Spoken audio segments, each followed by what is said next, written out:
సెలవులు ముగించుకుని వాళ్ళ జీవితాల గురించి ఆలోచించడం మొదలు పెడతారు.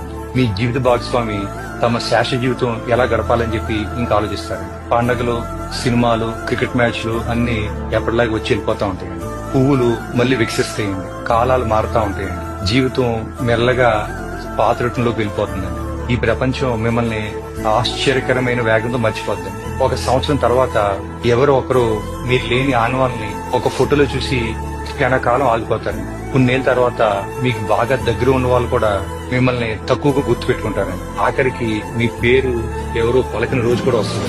మీరు ఎంతమంది కోసం మీ జీవితం త్యాగం చేశారో, ఎన్ని రాత్రులు కష్టపడ్డారో, ఎన్ని రాత్రులు బాధపడ్డారో, ఎంతమంది కోసం మీరు బతకడం మానేశారో అదంతా కూడా వారికి తాత్కాలికమేనండి. ఇప్పుడు నేను మీకు వేస్తున్న ప్రశ్న ఏంటంటే, ప్రపంచం మిమ్మల్ని మర్చిపోవడానికి వేచి ఉంది. మీరు ఎవరి కోసం పరిగెడుతున్నారు?